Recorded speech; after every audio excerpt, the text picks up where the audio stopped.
Hey guys, hope you're well. I just came across a couple news articles that I thought you should be aware of.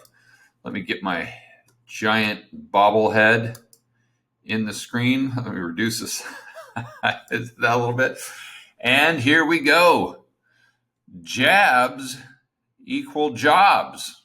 Fed sees possible economic boom if vaccine gets on track. So this is something that's important on a lot of different levels. We've got, number one, the probability of them forcing people to take the vaccine. We don't know if they're going to do that or not. As a libertarian, I would hope that they would leave that up to the individual to make the decision. Number two is we see just the ignorance of economists and the individuals at the Fed. Number three, we see how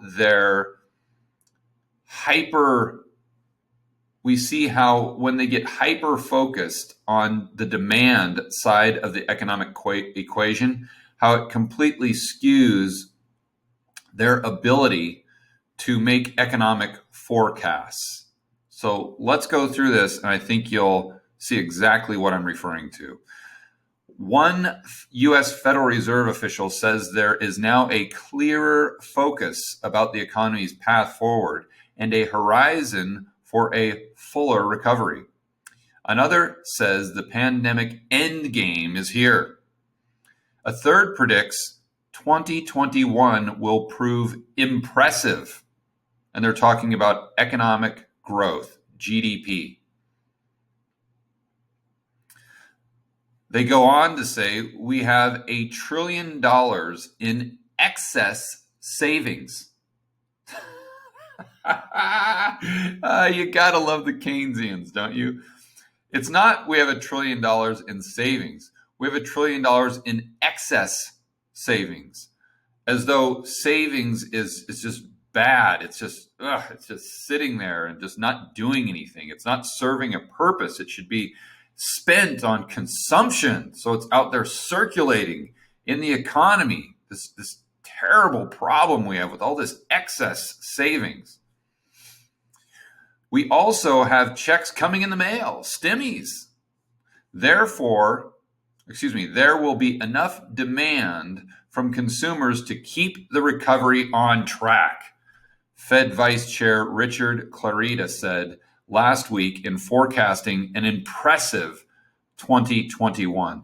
Let's dissect exactly what he's saying. Number one, the U.S. consumer has excess savings, meaning they have so much savings that they will obviously go out there and spend all of this savings they don't need.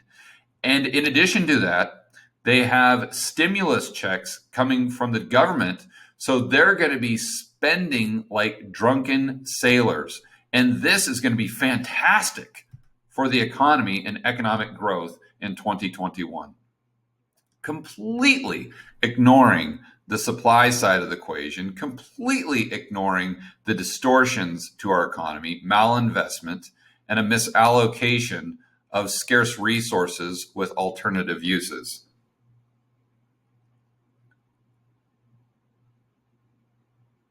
Part of the upside scenario seen by the Fed policymakers in recent days is based on the incoming administration of the Democrats, or the Democratic President-elect Joe Biden's working more smoothly with Congress controlled by his party to put additional fiscal support in place and fix what has been a rocky start to the vaccines distribution. In other words, we're not getting enough people vaccinated. And since we have Joe Biden coming in and his Democratic controlled Congress, then he's going to be able to fill this gap with a lot more government spending that will be fantastic, because we'll have the government spending to fill the gap in the demand that we otherwise would see, which will really make sure that economy doesn't dip down again. It'll stay smooth. And then when everyone's vaccinated with their additional STEMI checks, UBI, and excess savings, they'll just go out and spend and spend and spend. Consumption will go through the roof. And of course, consumption equals a fantastic economy, according to the Keynesians and the people at the Fed.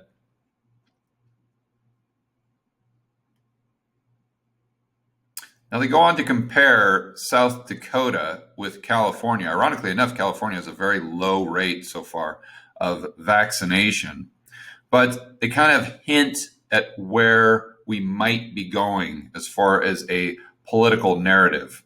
And potentially, now I don't want to keep you up at night here for those of you who want the personal liberty and the freedom to choose, but I think this is potentially the direction they're going. I think it's something we definitely need to be cognizant of. To maximize growth, you need, let me say that one more time. To maximize growth, you need homogeneous response and diffusion. Oxford's Daco said, otherwise, you're going to see people much more cautious going to some regions. Travel is still impacted, and generally, you see a multi-speed economy. And just, again, what he's saying is it goes right back to spending. If we don't see the entire United States population become vaccinated, then people won't go out and spend as much. And if people don't go out and spend as much and take on more debt and max out their credit cards, then we can't see the economy achieving its maximum potential. Again, their words, not mine. So now that we've gotten just this hyper fixation on demand, let's contrast that with the actual supply side of the equation. Look at a CNBC article that came out, updated December 11th. Yelp data shows 60% of businesses Yelp data shows 60% of business closures due to the coronavirus pandemic are now permanent. Permanent. And let's remember that small and mid-sized business are the largest employer in the United States. So if 60% of these businesses are busts, that means that those jobs are gone forever. And if they don't have the jobs, how do they get the money to spend?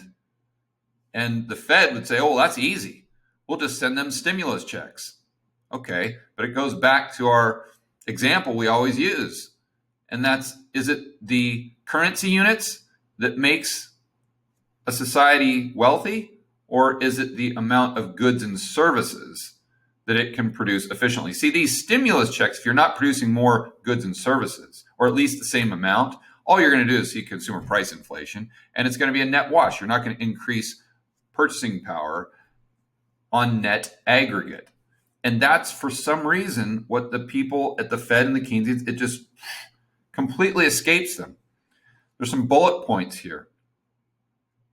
Talking about Yelp on Wednesday released its economic, and this was in the past, it wasn't this past Wednesday, it would have been before that, released its latest economic impact report revealing business closure across the United States are increasing as a result of the cerveza sickness. As of August 31st, some 163,000 businesses had indicated on Yelp that they had closed forever. They're not coming back. According to Yelp data, permanent closures have reached 97,000. Oh, I'm sorry. Let me rephrase that. So 163,000 businesses have closed and 97,000 have closed permanently. So that's basically 100,000 businesses that are no longer producing goods and services and are no longer employing people, but somehow, according to the Fed, because we're going to have so many Stimmys and because we've got excess savings, that our economy in 2021 is going to boom. How is our economy going to boom when we have 100,000 fewer businesses? I'll leave you with that thought. Let me know what you think in the comments below.